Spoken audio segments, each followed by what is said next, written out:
Pascal. You are now rocking with that dude Pascal. We be going wild, Haitian in the building, so original. Got the haters catching feelings. Get your hands up to the ceiling and keep them held high, cause St. Louis isn't ready. Forget about it, goodbye. Hold up, we just saying hi. Five somebody, rise up weekdays. Catch us live, somebody, let's go.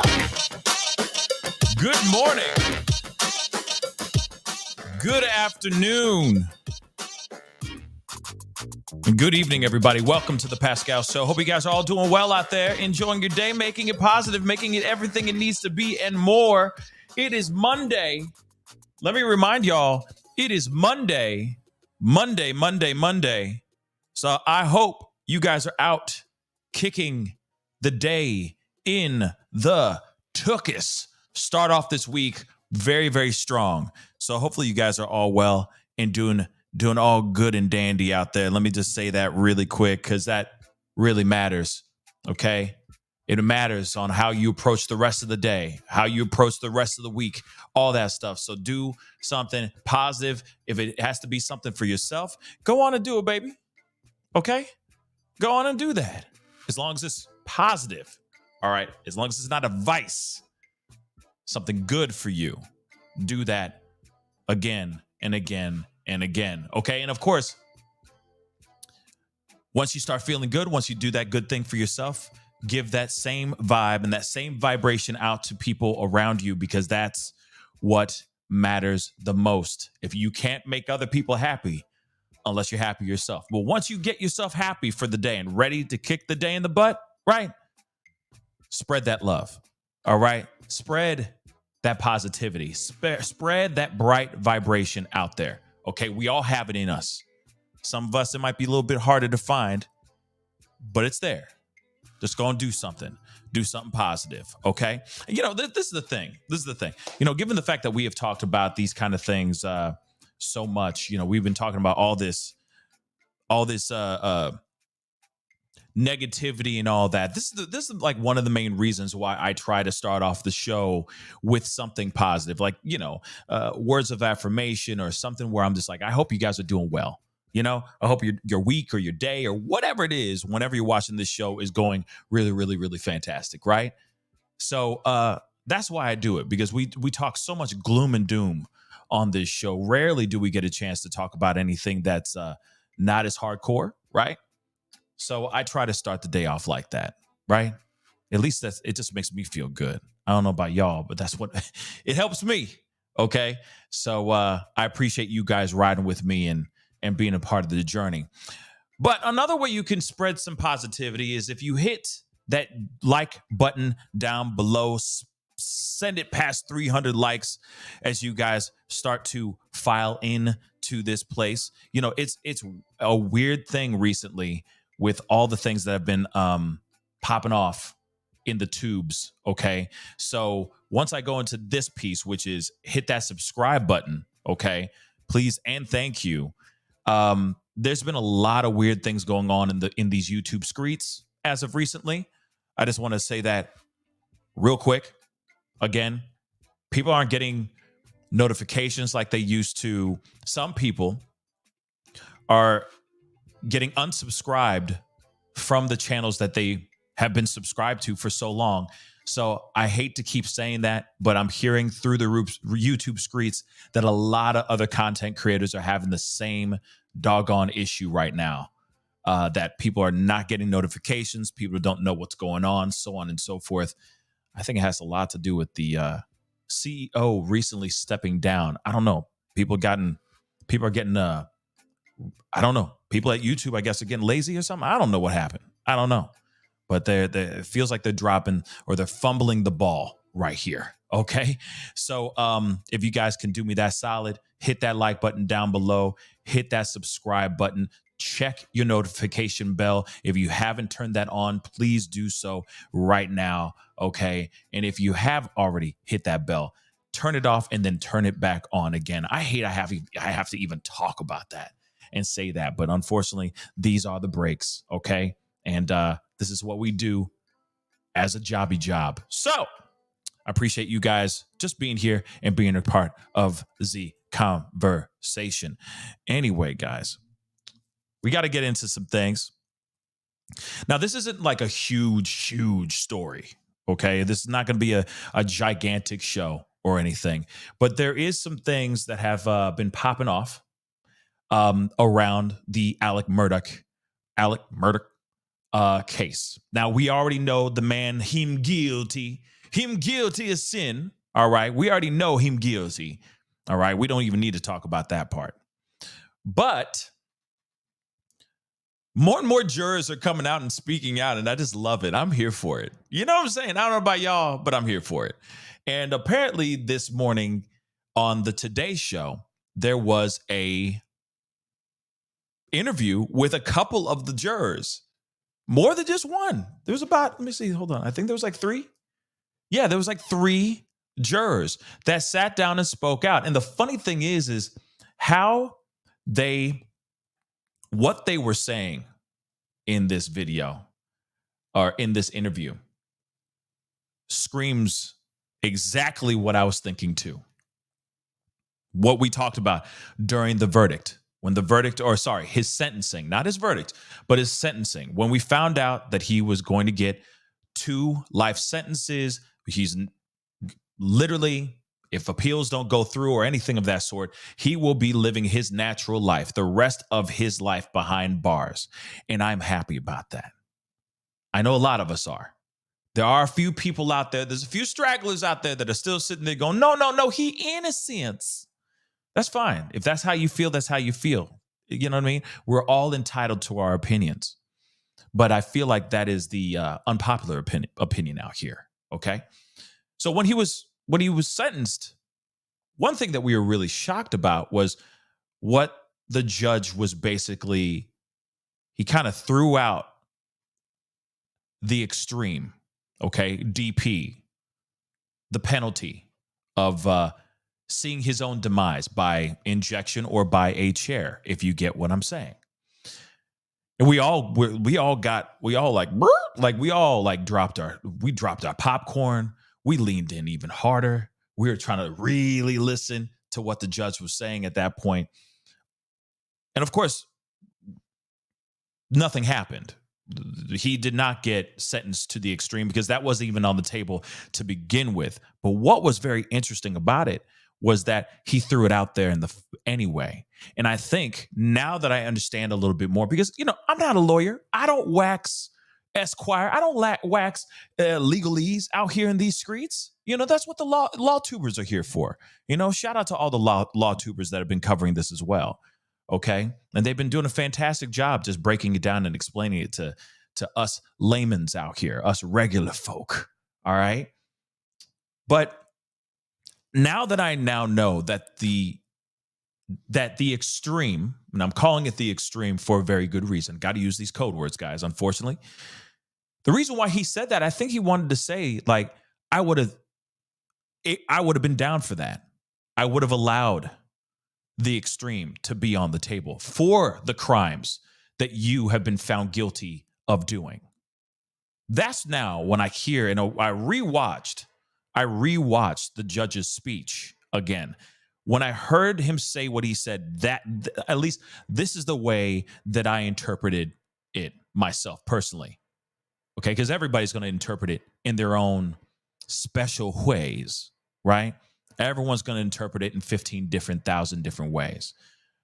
But the way I looked at it, the way I heard him say what he said, it told me that he was like, if the extreme was on the table, I would have been totally for it. That's how I interpreted what he was saying. That he was getting off easy, I think, in his perspective. He was getting off easy. Now, that could be a different perspective. That may be unpopular opinion as well. But I will say, I feel like he was throwing that out there to be like, yo, you a lucky son of a gun that's not even on the table. Because if it was, you'd be getting it right now for the crimes you have been found guilty of committing. Now, I got a super chat, not a super chat, but a members chat that I wanted to grab here. Emily, thank you so much for being a member for the past 6 months. I really do appreciate it. She says, finally got a notification. Yay, Hercules. Yes, Hercules. We're working our way towards getting this thing figured out, I guess. I don't know. I really think that there's something internal going on in these YouTube streets, and people are just not getting the notifications like they should be getting, period, point blank. I don't know what's going on, but I appreciate you letting me know that you're finally getting your notifications. I've missed almost all of your lives. Wow. But that sucks. That is tragic. Okay. That is extremely tragic. Okay. You missed out. You've been missing out on some good parties. I will say that. And some heart-wrenching parties too. Okay. Shout out to, may she rest in peace, Lisa Edwards. But I digress. Now that we have the sentencing and all that, we are hearing jurors speak out. We already heard one other guy step out and say, this is the reason why. He was like basically telling, like he was a fly on the wall, explaining all the goings-ons that went inside their deliberation room. And he basically said, and they basically kind of repeat the same thing in this video, but they basically say, or he said that the reason why that him guilty is because of the kennel video. The kennel video is the thing that just destroyed, that just exposes it all. Exposes it all for Alec Murdaugh. And if that wasn't a piece of evidence that existed, that maybe his outcome, the verdict, may have been different. But then they also go into, or at least that juror talked about his testimony. And apparently his testimony was whack-ish weak. Okay? His ish was weak. According to, and I'm not trying to throw any shade on any of our brothers and sisters in the law tube world, but there have been a lot of people that were like, he did a damn good job. I'm so impressed. His testimony was this, that, and the third, and blah, blah, blah. And apparently his testimony was weak sauce, according to the jurors. In fact, you'll hear it in this video in a little bit, because I'm going to read some of this article before we go into the video. But you'll hear from them. They're like, he didn't cry? I didn't see no tears. So all that snot and all that leakage that was going on out of every orifice of his face did not work. It didn't work at all. So here it is. They say Alex Murdaugh jurors speak out on today's show. I didn't think he was crying. He turned it on and off. Crazy, right? Because, I saw leakage. I wouldn't sit there and say that these were real. I'm sure that there were real tears to a certain extent, because he probably has remorse for doing what he's done, crying about unaliving two of people that he loves very, very much. At the time, I don't think he gave a damn. But afterwards, you think about it, there's guilt, right? So I feel like he's crying over that guilt. So I saw tears. Okay. I saw a whole lot of snot. Okay. He could have made a little bowl of snot soup. Okay. Snot cereal up in this biz naive. But still, the fact that they say he turned it on and off tells you something else. And again, him going up on the stand may not have worked in his favor. Obviously did not work in his favor. Yet there's so many people that were like, damn, I thought he did a damn good job. You know? Like he was kicking ass. I guess not. So let's take a look at this article, shall we? Okay. And do me a favor, don't forget to hit that like button down below. We're going to be looking at this video too. And of course, and that's the other thing too. So I had a video yesterday. I did a live with y'all. We were watching the Chris Rock thing. Yeah, that got taken down. So I may do a short pop-up video about Chris Rock's stand-up from this past Sunday. From this past Saturday. But yesterday I did a live. I got in trouble for it. It's all good. I understand. It just sucks because I try to go in and out on all these things. So I'm going to say this now too. When it comes to this content that we're about to look at, I'm going to have to go in and out of this thing quite a bit. I have to do additional commentary throughout the whole thing. You just have to deal with it. Sorry, those are the breaks. Tough cookies. Okay. So I know some of y'all want to just hear it all in one succession. You can go over to their YouTube channel and watch it clean without any commentary, but I have to do this so that I don't get in trouble. Okay. And yeah, I do wish it was up longer. I do wish it was up still. But at the same time, it is what it is. You know, it is what it is. So without further ado, let's get into this. Just so you guys know, because, you know, some of you guys might have been like, oh my God, he got in trouble. I didn't get in trouble. They just took it down, right? It's not my content. It's Netflix's. And I'm sure they were very paranoid about people giving the jokes out too soon, right? Some people got really, really lucky because they were constantly going in and out. All right. Every like 10 seconds that he was like mutter one syllable, they would just jump in with commentary every 5 seconds. It sucks. It sucks, but it is what it is, guys. It is what it is. I understand it's brand new and they paid him $20 million for that first one. Apparently he's supposed to be doing a second one. So he's getting paid left turn. Sorry guys, but he's getting paid $40 million for a 2 stand-up special deal with Netflix. So I understand them going, well, we just paid 20 mil on this mother lover. And I know everybody and their mama is putting out his jokes right now, but we need them to bring their eyeballs back to the special so we can get our money's worth. I get it. You know what I'm saying? I ain't tripping over that. You see what I'm saying? But let's check this out. Back to the true crime world. Okay, we'll go into the pop culture world, pop culture realm very, very soon. But for right now, let's get back into Alec Murdaugh. I want to hurt Maggie or Paul. So let's get into this. 3 jurors in the high-profile Double M trial of Alec Murdaugh said Monday that they don't believe he should have taken the stand in his defense, and that his emotions during his 2 days of testimony appeared manufactured. Crazy.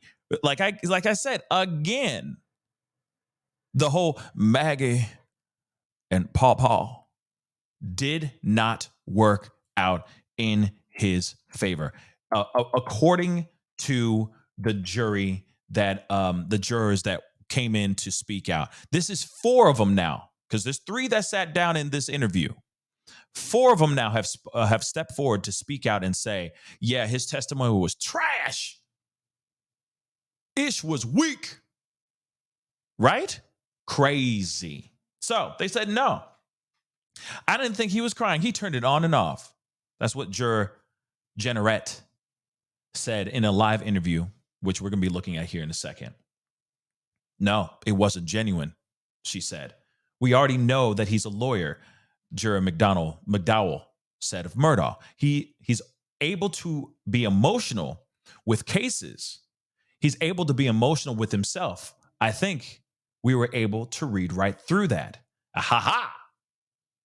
Eureka in my thoughts. Because remember I said, this man is a master manipulator. His job is to emote. His job is to fight passionately for his client, right? And fight for their cause. Whether he believes in it or not, emotionally and passionately go after his goal to solidify his argument even more, trying to sway people. Lawyers, that's what they do. Not only do they know the legals of in and out of fine print on contracts and whatnot in the Constitution and all the things that how this country works, they also know how to sway. If they're going into litigation, they know how to sway people into thinking what they are thinking. That's the whole point. You hear from one side of lawyers, you hear from another side of lawyers. That is their job. So he goes in and he's testifying on behalf of himself,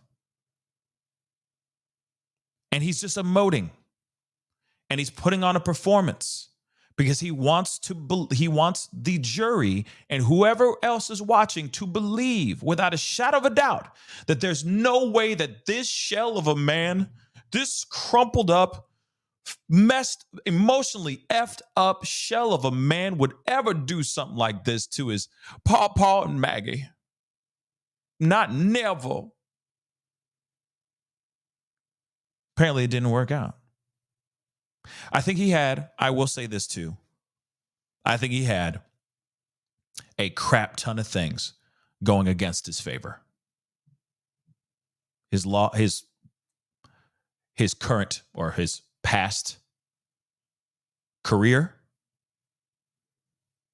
his job title, and all the bad doings he had done, all the lying, all the fraudulent things he had done.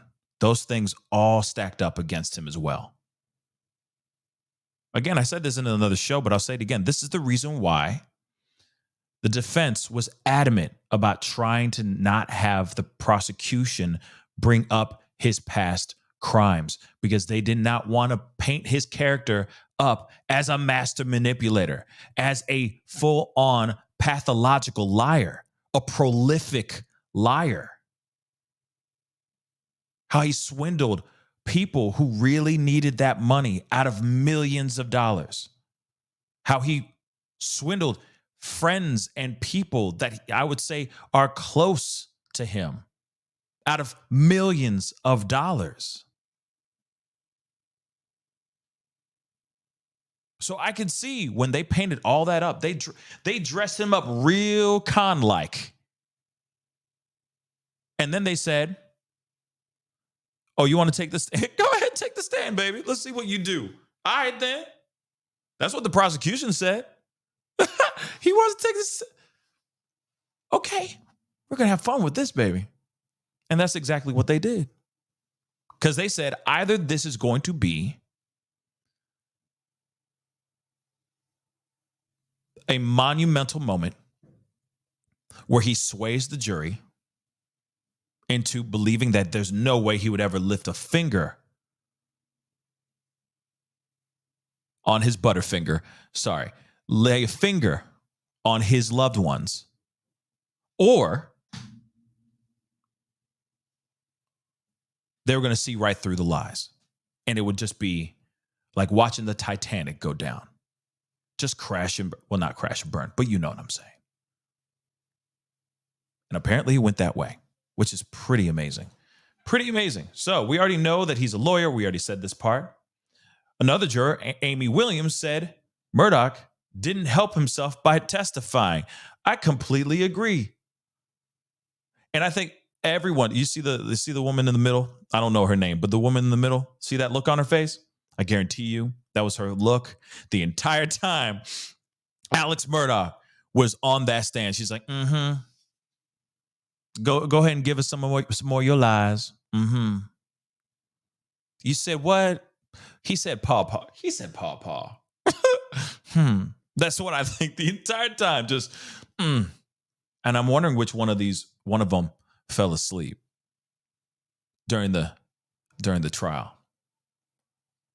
But we already know he's been sentenced to 2 consecutive life terms. We already know all that stuff. So,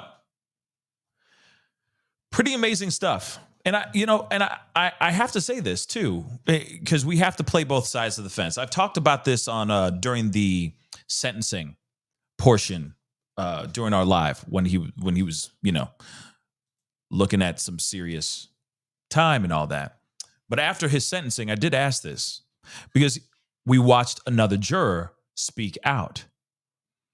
And for me, I keep wondering, and I'm going to keep wondering, how much did the jurors know before they walked into the trial? Because if I was looking at this with fresh eyes, completely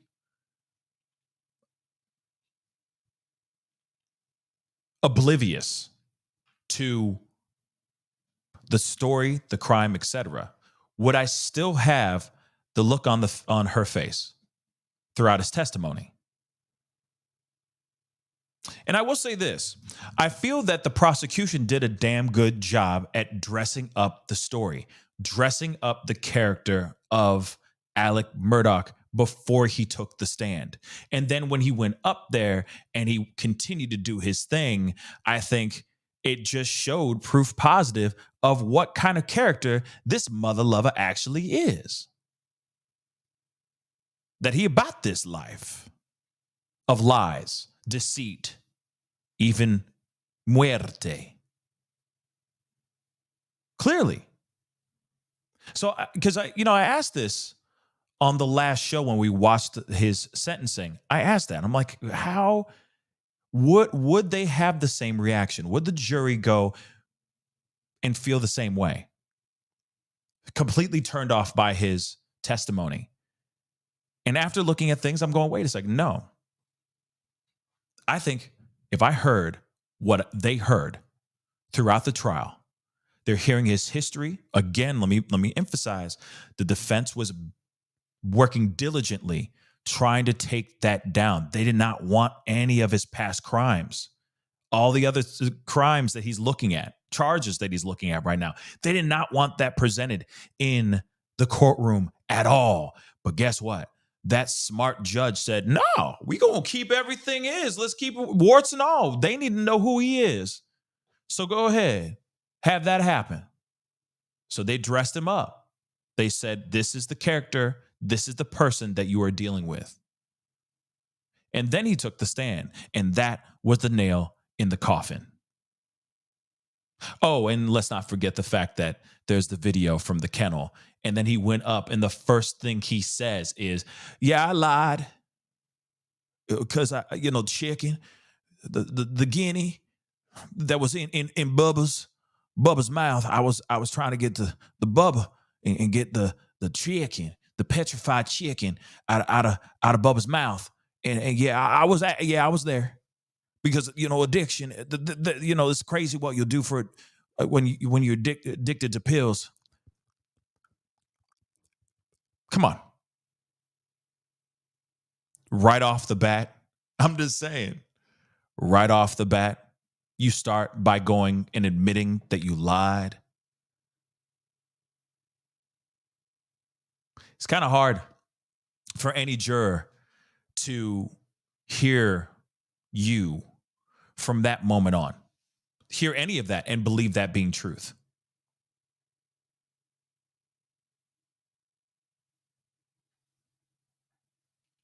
He shot himself in the foot by initially lying. Oh, wait, I'm sorry. By always lying.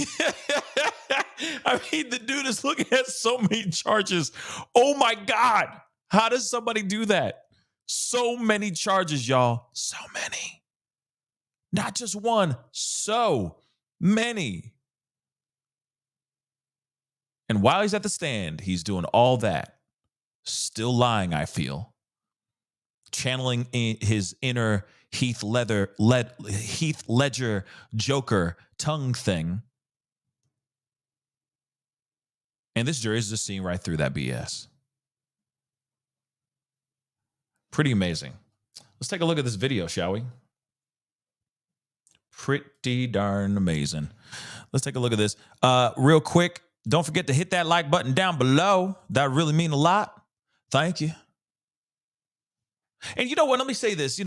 All jokes aside, obviously, this is kind of like what I've been saying. Has been half like very serious, but then of course a few jokes here and there. But there are two people that did lose their lives. There are many other people that have lost their lives around this family as well. May all of them rest in peace, period.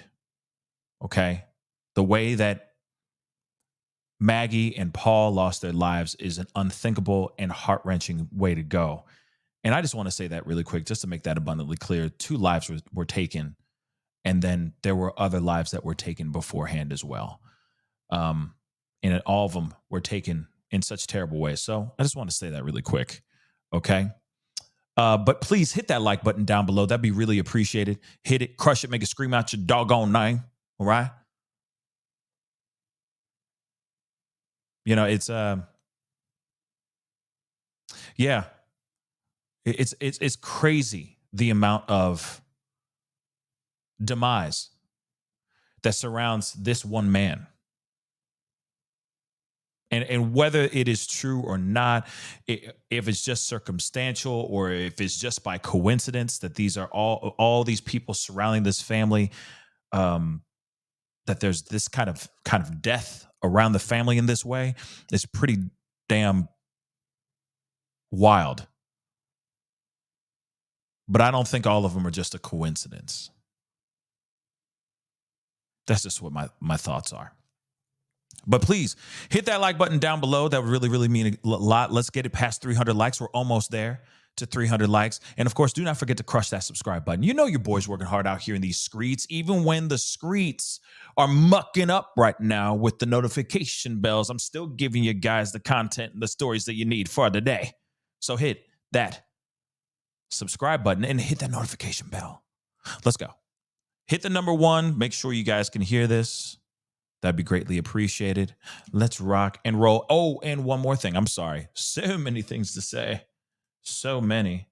One thing I want to say real quick, just a disclaimer, going to be going in and out of this mother lover quite a bit. You're just going to have to deal with it, my ladies and germs. You're just going to have to deal with it. I got to put in my commentary. Okay? Unfortunately, these are the breaks. Let's go.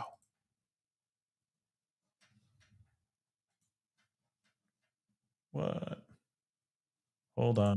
An ordeal, a 6-week ordeal. Joining us now are jurors James McDowell, Gwen Generette, and Amy Williams. Good morning to all of you. Good morning. Thank you for being here after an ordeal, a 6-week ordeal. You did your jury service, your civic duty. You're here this morning. How does it feel when you realize all of the attention? You knew it was a high-profile case. Did you understand how many people across the country were watching this? I don't think it ever really, hit that it would be this big. Yeah.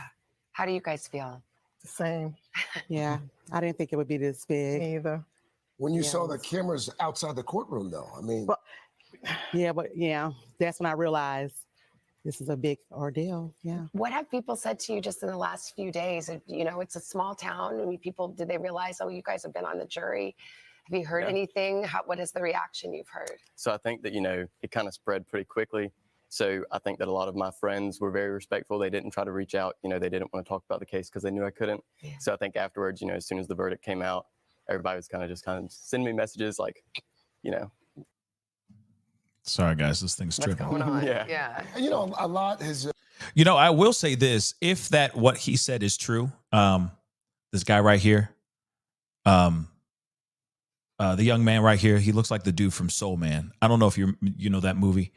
Most offensive movie nowadays. But the kid who couldn't get into Harvard because he was white, so he filled out an application as an African American and then got into Harvard. So then he had to darken his skin. Never mind. Anyway, it's an old movie. It's called Soul Man. It's like an old movie. Okay, 80s as hell. All right. Well, I don't know why that guy looks like him to me, or he's giving me you vibes as well. But anyway, that's a deep cut, Soul Man. But anyway, I do have to say I'm very interested in how much is the truth and how much is not, because that one of the jurors got kicked out because they got caught talking to somebody else about this trial during time off, in between trials or in between court days, right? So I'm wondering how much of this is actually true, because they got to go. They're not going and being shut off from the rest of the world. They're going in, and you see what I'm saying? They're chilling at home. They're doing their thing. So how can they hold this back and not say anything at all? It is pretty insane. Okay, pretty insane. But of course, I had to jump in there and just put in my 2 cents. Let's rock and roll. Oh shoot! Did they realize, oh, you guys have been on the jury? Have you heard?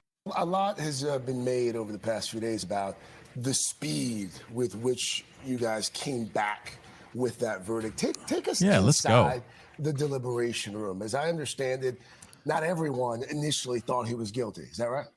Correct. That's correct. Yeah, so throughout the case, a lot of people had talked about how we didn't have a notepad in the jury room, but we weren't able to have it in the courtroom, but we did have them in the jury room. So a lot of people would write down questions as we, went back during break. So I think that kind of made the deliberation a little bit more efficient. Everybody knew the questions they had. We were able to get through them quickly. Let's talk about the case a little bit. Everybody That's wants what's to up. know what you think. What for you was the critical piece or pieces of evidence, Amy, I'll ask you first, that made you feel confident that this guilty verdict was the right one? Well, the witness testimony was very believable, and the kennel video definitely played a major part, and his testimony. Yeah. Yes. Murdaugh's testimony. Yes. What about when there was throughout the trial? Hold on, I'm gonna pause that right there. Okay. Now, one thing that I thought was very cool, and I think obviously would help with the efficiency of the discussion, the deliberation room with the jurors, is the fact that they could write the questions down, they can write things down, they could take notes, etc. I know that there's some other trials that don't do that. So I think that's really, really cool. And I'm not a lawyer, so I don't know if that's like more sufficient or not or anything, but still, I think that that's kind of a cool aspect of things, because then they get to go in there and go, okay, this is the one thing that really got me going was this moment. They write it down, they talk about it, but they even say right here, just like the first juror that ever stepped out and spoke out about this, they repeated the same thing. The kennel video was everything. The kennel video was the smoking gun, for lack of a better term. And then, of course, his testimony was whack. His testimony was absolutely whack. Okay. Lauren S. Yes. Thank you so much for becoming a member. Welcome to the family. Thank you so much for your support, Lauren S. And just like Lauren S., you could join that family membership just by hitting that join button down below. All right. There's certain amenities you guys get. And of course, you just help support the channel. It's simple. You help support the channel. I may be putting in new levels here in the near future with more access to more stuff. Okay. But I do appreciate that. Thank you so much, Lauren. But yes, again, they are still echoing the same thing that the other juror said before, the first one that ever stepped out. But you could even tell in his face, he was like, I ain't having it. What he did, the kennel was the smoking gun. His testimony was whack. He could miss me with all that nonsense and all that snot and all those crocodile tears. He wasn't crying. I don't believe that ish. And I have a feeling that, of course, these guys are echoing basically the same thing. All right. So let's keep rolling. There were a lot of witnesses saying that's him, that's his voice. When he got on the stand, Gwen, and said, yeah, that was me. What did you think? How did that strike you? That's crazy. Well, first of all, I Here we couldn't go. believe that he was taking the stand. And when he got on the stand, I was like, okay, so it was him. I don't know him, so I never, knew his voice, but I realized it was him. And in the kennel video, that just kind of sealed the deal. Do you think he should? Okay, there you go. And you can see, you can hear from her voice and her face right there, where she's like, I didn't know it was him until he came up and talked. But then as soon as he talked, and he, of course, admitted that it was him, I mean, it sealed the deal. It's a wrap. Like, let's go home. Where's when can we make the verdict now? No, we still got to sit through we got to go through closing arguments. Damn. You got still more witnesses coming out? Damn. See, and that's the thing. There was such a debate on, I even said it when we watched the first day of his testimony. I even said it on the first day. I'm like, this could either destroy him or this will help him tremendously. And I remember somebody else saying it in a chat, basically saying, like, because I was like, how y'all feel about this? Are y'all cool with it? Or no, him taking the stand. What do you think on that? And most of y'all were like, or someone in the comments said, no, that is the most egotistical thing he could ever do. The cockiest thing you could ever do, because he really thinks that he can walk up, sit down, and say what he and say whatever with his silver tongue, and throw in Paw and Maggie with these terms of endearment, trying to manipulate, again, sway the audience, sway not only the court of public opinion, but also the jurors that are in that courtroom. Let's continue. That's it. Again, he was one cocky son of a, shut your mouth. And now he's got a shaved head. Like I said, hold up. Like I said, he got a shaved head right now, y'all. I'll show it to you guys in a second. But now it's like he's joined the Aryan Brotherhood or something. He about to go into the Brotherhood, or at least convert to Islam. I said it earlier. He got two choices, baby. One or the other. So it's crazy. It's crazy. Full head, shaved. Why? I ask you, why? Because he doesn't want guys grabbing his hair. Not going there today.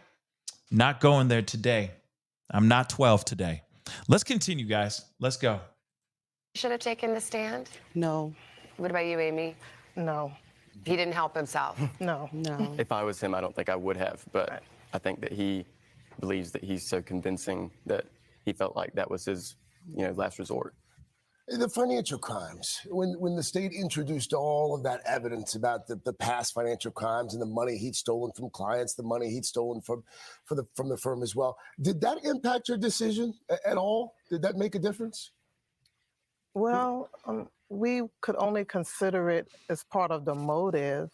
It helped showing that he was very convincing and manipulative, and so it made sense. Let's talk about his testimony a little bit more, because he was very emotional. People watching from the outside thought, maybe this will be compelling to jurors.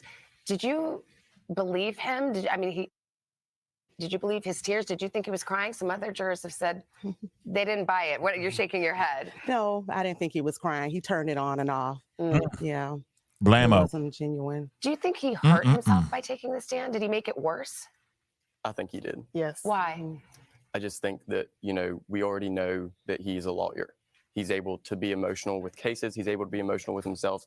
He knows, like what she said, when to turn it on and off. So I think that we were kind of able to read right through that. Hold on. I got to pause it right there, unfortunately. But let me say this, too. Let me point this out. And I said this before, too, during his trial.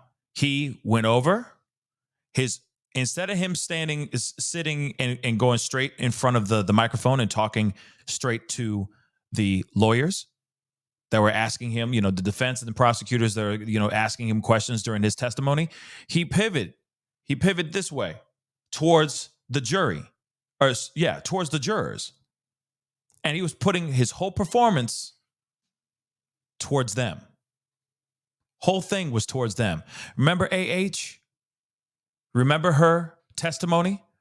Remember what she did? Remember what she did? And all the fake tears and all the stuff and putting in the tissues in her face and trying to do all this ish? He's doing the same doggone thing, except he had time. I'm telling you, he had time to call up his best acting coach and get his Strasberg and Stella Adler stuff going on here, his Meisner, okay? He put in some work.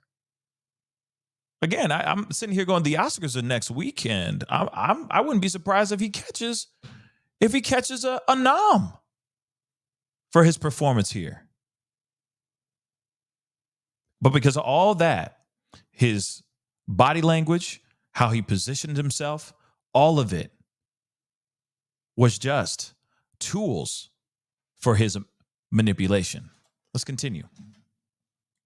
After sitting there for several weeks, and again, the state didn't have to prove a motive, do either of you have any idea of perhaps why he did it? I don't know if we'll ever know. I think it may have been a combination of things, not just the financial, but everything was weighing heavy on him, I believe. Gwen, what do you think?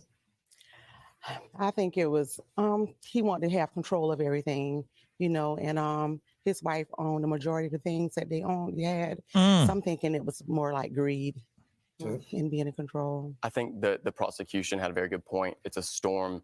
Yeah. At points in time, the defense would take one aspect and be like, it couldn't have been this. And it may not have been that one singular thing, but there's so many things there that contribute to that overall storm that, I think it played a part. Yes.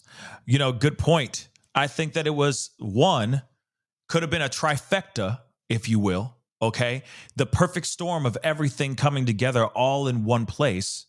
The demise of Mallory Beach, the situation of that lawsuit and all that Paul was going through, the potential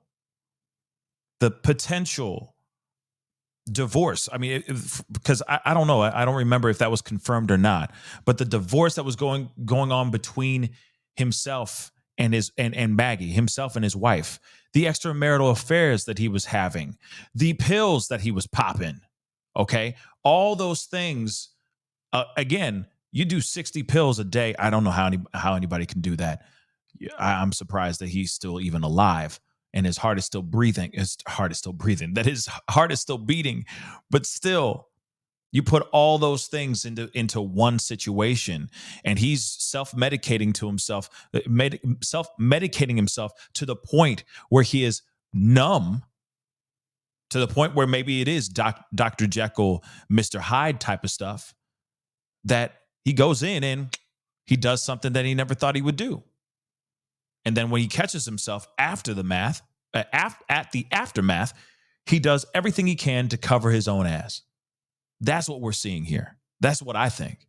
I think it's like what he said. It's a storm. It is the perfect storm of all bad things happening all at one time. And this is all happening with a guy who is constantly trying to cover up one lie with another lie, with another lie, with another lie, with another lie, to the point where two people that he says he loves so much are no longer here. That's a very good point. And let's not forget one more thing. Money. Let's not forget monies. Let's not forget about them bags, them greenbacks, those dead presidents, them dinero. Let's not forget the power of money, or the lack of having said money.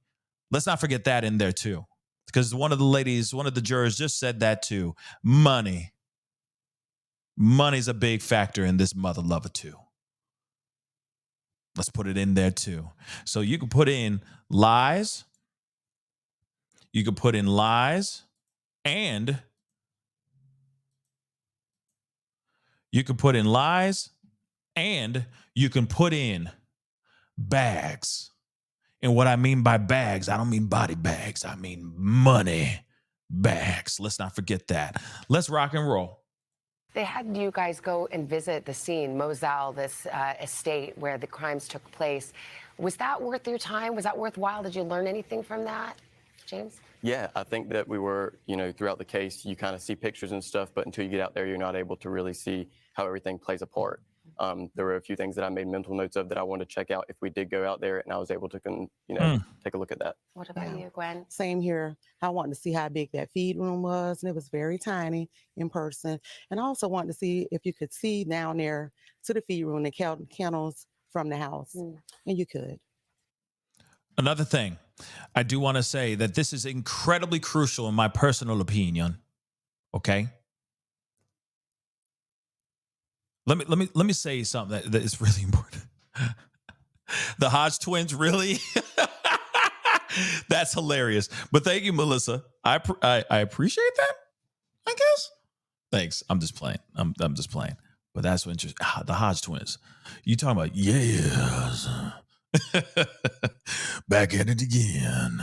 Those guys. Yeah, the Hodge twins. But this is one of the things that caught my attention as well when I watched this morning before I came on with you guys. This is the reason why, and this is the reason why I'm pausing on this part, because when we talk about the Idaho 4, okay, you're talking about the Idaho 4, you're talking about Brian Koberger, you're talking about that house, guys, the house of horrors, where the tragedy took place, and they're talking about breaking that place down, demolishing that in the very near future. We still have a trial, possible trial that we are all going to be witness to, hopefully very soon. At least the preliminary hearing is this summer. And then after that, they will make a decision on when the actual trial goes off and starts popping, right? Wouldn't it be really nice if the jurors are able to actually walk into the place, see how the place looks, feels, etc.? There's a lot of questions that these jurors themselves are saying right now, going, yeah, you know, I wanted to see how big the feeding room was. I wanted to see this, this, and this. I wanted to see different aspects of the Moselle property so that I can get a better understanding of what went down and who did what, right? And if this is possible for a man of his size, stature, or, you know, his size at that time and still his stature at that time, on multiple amounts of pills, would he be able to do what he did in that short amount of time? I think that stuff is very, very important to have. But given the fact that they're talking about breaking that place down, I'm like, that is the stupidest thing you could ever do right now. Because that could really hurt or help,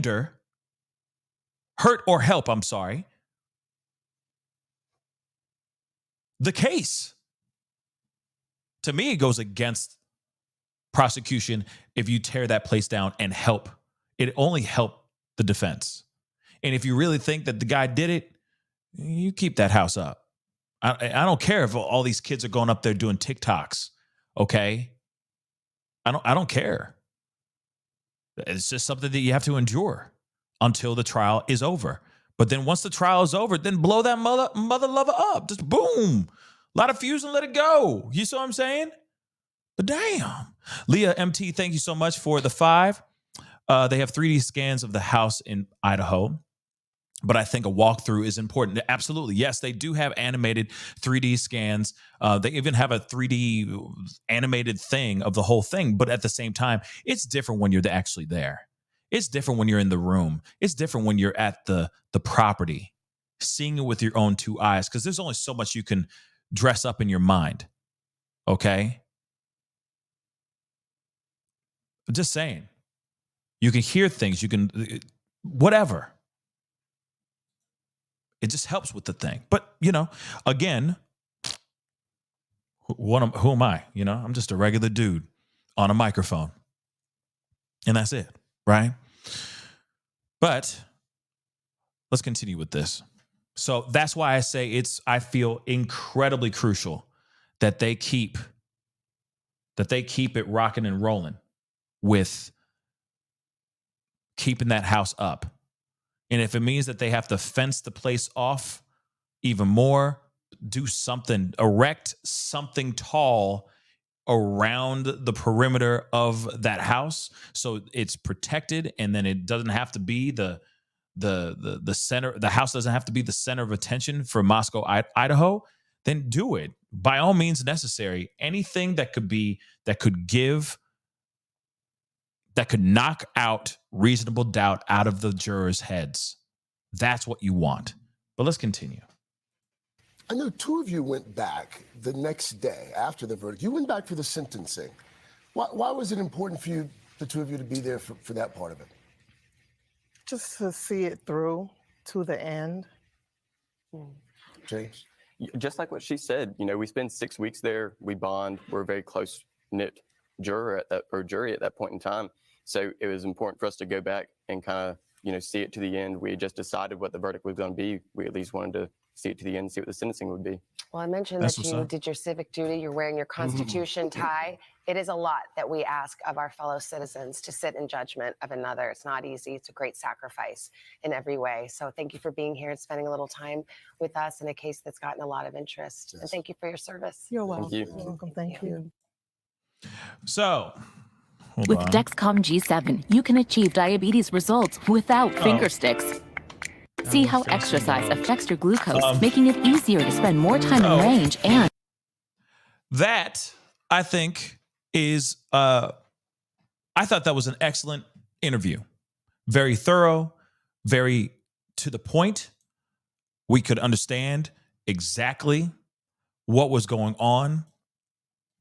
We can understand a little bit more from, and not just from one juror, but from a couple more. And what's really exciting, in my personal opinion, is that they all got together and said this together. And I'm not even saying just those three. I'm saying all four of them. All four of them basically said the same doggone thing. They all said the same thing. That they were like, hey, this was the smoking gun. This is what opened it up. This is what exposed the situation for us. This is what we believed. This is what we didn't believe, so on and so forth. I think that's huge in my personal opinion. Okay. But there's more to this though, guys. Like this. Now, we didn't see that in the interview, but they say Murdaugh jurors say they would not have opted for the DP, for the extreme, because they want him to, quote unquote, think about what he did for the rest of his life. Now, let me just say this really quick. I did say this during the sentencing, because a part of me is like, because I know we all have very differing opinions on the DP, on the extreme. Some people are for it, you know. Some of y'all are definitely Samuel L. Jackson, okay? Yes, they deserve to die, and I hope they burn in hell, okay? And then some of you guys are going, no. Their hell would be locked up in a box, in a cage, thinking about this for the rest of their days until they rot in jail. Right? I get it. A lot of people that feel, some people are sitting on the fence and some people are on either side, saying that the extreme should never exist, ever. No one deserves that. Two wrongs don't make a right, right? So the jurors, they would not have opted for it because they wanted him to suffer. Because I even said it during the sentencing. I said, you know what? What is worse? Knowing that your demise is coming, like an appointed day that you are going to perish from this world after staying behind bars for however long, or staying on this planet and living out the rest of your natural life behind bars, living every single day, being constantly reminded that the reason why you're wearing this orange jumpsuit is because of that damn disgusting, unthinkable thing that you did to a family member or to loved ones, whatever. What feels like torture to you? Don't get me wrong. A part of me goes, if this happened to my family, you did this to the people that I love more than anything in the world. First off, let me be in that room with you, a windowless room with a lead pipe, and just give me like 5 minutes. Just 5. Just give me 5. Okay? But there's a part of me that's like, yo, let that person have the extreme. I don't care. He deserves what he gets, right? Because that's my family, right? Those are the people I love, right? But then when you think about it even more, because obviously right off the bat, that's instantly what you think. Gut reaction. Samuel Jackson, right? But then you sit down and you think about it and you go, wait a second.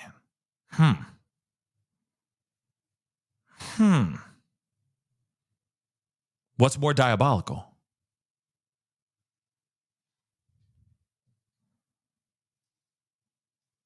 Seeing him strapped to a chair or seeing him not drop the soap for the rest of his days?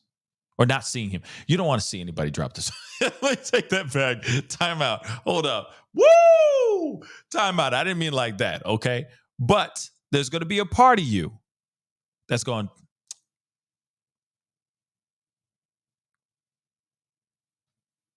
you feel me? You're going to be like, no. Torture is that.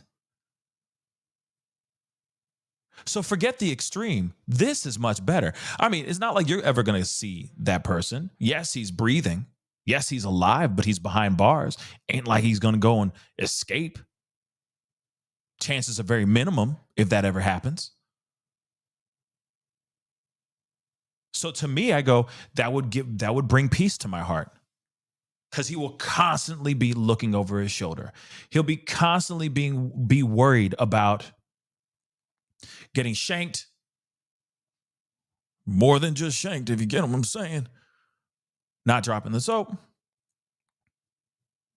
And then also lose his mind out of sheer boredom and guilt.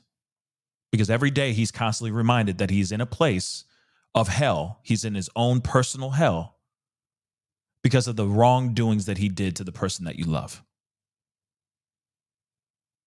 So when they say this right here, that they opted out the extreme because they want him to think about what he did for the rest of his life, I feel like that's the ultimate. That is the ultimate punishment. It really, really is.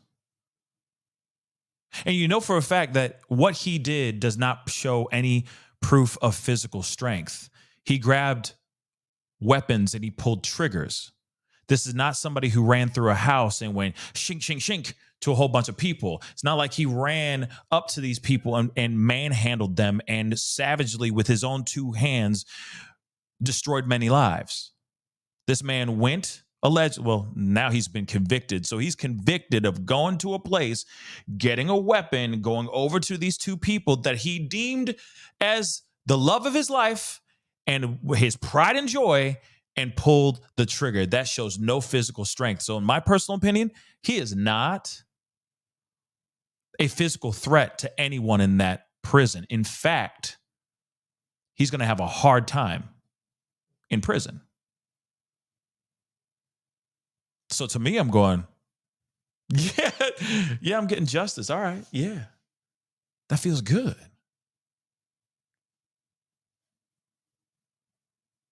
Think about it for a second, y'all.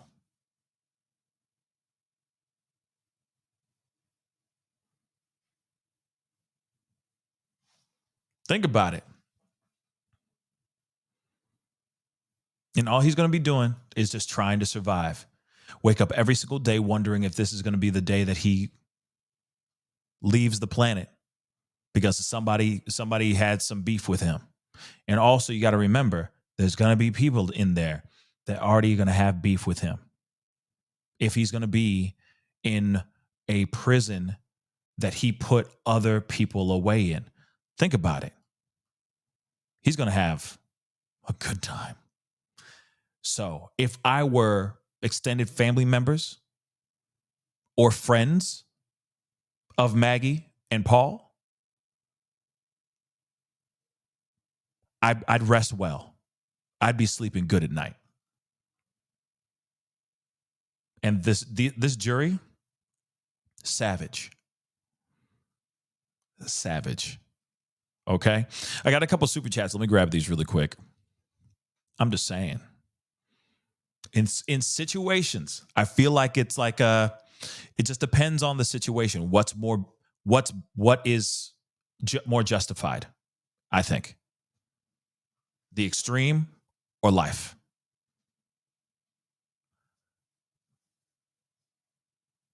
I don't think it's the same for every single crime or every single case. That's what I think. But again, I'm just me. I'm just one individual. That's some poetic justice in my personal opinion. That's what I think. But K-Bragg, thank you so much for the vibe. Based on his jailhouse calls, he's having a good old time in there. Oh, I bet he is. For now. If he's having a good old time in there, then hey, good on him. But he's in there forever. You know, I mean, you know, you also got to remember these guys are in there, and and most of the time they're gonna try to make the best of the situation that they've given. Now, I'm not sitting here saying that like when life gives you lemons, make lemonade. No, I ain't saying that BS. Okay, that there is no lemonade in that mother lover. Okay, it might be urine. Okay, they're making wine out of their toilet bowls, like, for crying out loud. You know what I'm saying? Like, no. No. You know, but that's fine. Shoot, let him live, let him have fun out there. He still has to wake up in a cage. Still. He still has to wake up looking over his shoulder every day. Real talk. Kate, thank you so much for the 20 DKK. I forgot what DKK is. Crohn's, I think. But thank you so much for the 20. She said, Pascal, have great merch, best quality. Thank you so very much. And I'm glad you finally received your hoodie. I know the international stuff takes a minute, but I appreciate you getting our stuff. Thank you so much for your support. Again, yes, please, guys, go check out my merch page. We got some really, really great stuff over there. Okay, PascalMerch.com. Yeah, go check it out. We got some sales coming up here very, very soon. Some spring sales coming up very, very soon. So be on the lookout for that as well. Okay, but thank you, Kate. Kate, I really do appreciate it. K-Bragg, thank you so much for the 5. Real talk. He gonna be a king in there like Saul Goodman. You know what? If he does, then Danish Kroner. Thank you so much for the Kroners, Kate. Thank you so much. Thank you for that correction too. But let me be real. If he's acting like he King Ding-a-ling all up in this place, hey, good on him. But he's gonna be like that for the rest of his life, you know. And his life is gonna be very short. I'm just saying it right now. Life in prison is very, very tough. That's a tough thing to live. Lenora, thank you so much for the 5. Where have you been all my life? OMG, I just found you. You were just the best, and I've watched a lot of others. You are awesome. Lenora, thank you so much for the 5. I really do appreciate it. Now you're making a black man blush. So thank you. I do appreciate that. Thank you so very much. Okay. I appreciate it. See, exactly, Empress. Yeah. Moonshine with like a little skosh, little squeak of urine. You know what I mean? I'm just saying. There's people out here drinking this ish. Oh, damn, this is good. Because they will never be able to drink any type of good liquor for the rest of their lives. You see what I'm saying? Like, have y'all seen Oz? Mother lovers, have you seen the show Oz? I'm just saying. Great show, but dog, man, I would not want to live like that. Okay? And this is what a lot of dudes are living like in prison, and women, sorry, in prison right now as we speak. Okay? I'm just saying. I don't care. Yes, Priya, sorry. Yes. I don't care if he King Ding-a-ling. At some point within that world, like, I feel like we're writing a movie right now, but within this world of the prison, you can only be on top for very long until somebody comes in and wants to be the head dog. I'm just saying. Okay? So he might go in there and might be, you know, treated like Saul Goodman up in this biz naive. But hey, there's always going to be somebody going, oh man, you know, I can't stand that dude. I want to take over. He's always telling us what to do, who to shank. Watch. He can only be on top for so long, if that's the case. Yeah, we talking about Alec. Yeah, we are talking about Alec. Okay, we are talking about Alec here, guys. Hamburger. We talking about Alec. Yeah, beige man. Okay, Alec. Maggie, Paw, the chicken.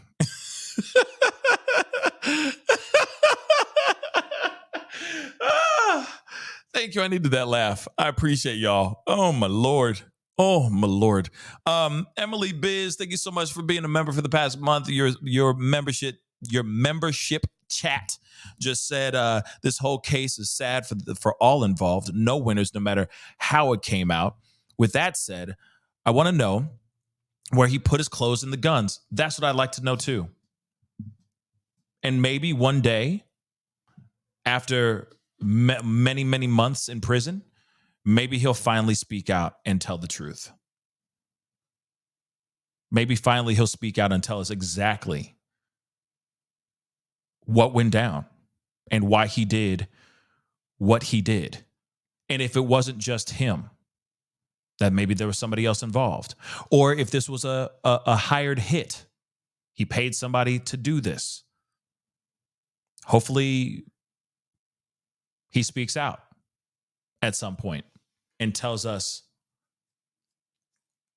the doggone truth, y'all. Because that's what I think we don't deserve nothing, okay? But his extended family and all the people that surround his family that have been deeply involved in this situation, that have lost people that they love, their sister, Maggie, etc., extended family and his family as well, his brother, his family on top of that, relatives, all that. All them deserve to know the truth. They need to know the truth. I don't care. I mean, I'll still be like going up here live going, oh my God, this just came out, guys. Holy cow. You know what I'm saying? But at the same time, I'm not sitting here. They need to know more than anyone else, more than the public. Then the public can find out afterwards. But the family should know. That's what the family deserves.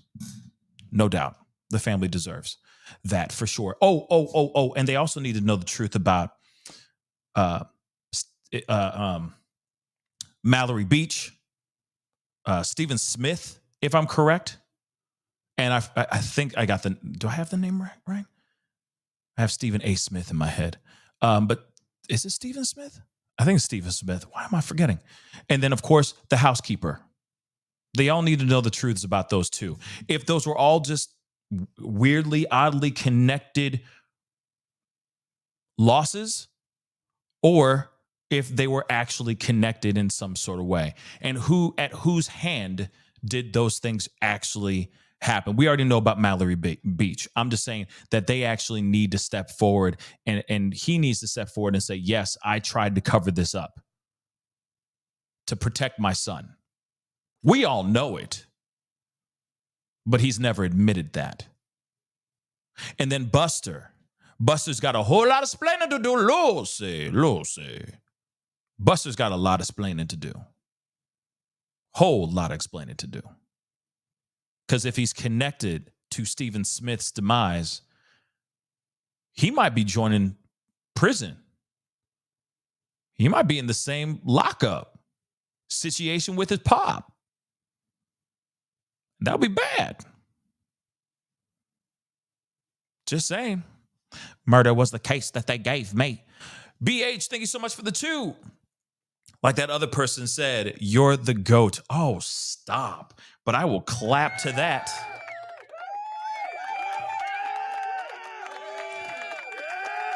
Stop. Go home. Go home.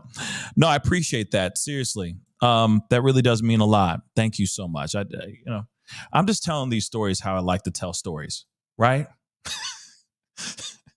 Next time I do a show, I'm just going to have a flashlight. It's going to be pitch black and just be like, ooh. I don't know. Talk about something random like it's a campfire horror story, But it's not at all. It's just talking about, I don't know, Kanye saying something stupid maybe. I don't know. I got to try that one time just to be stupid.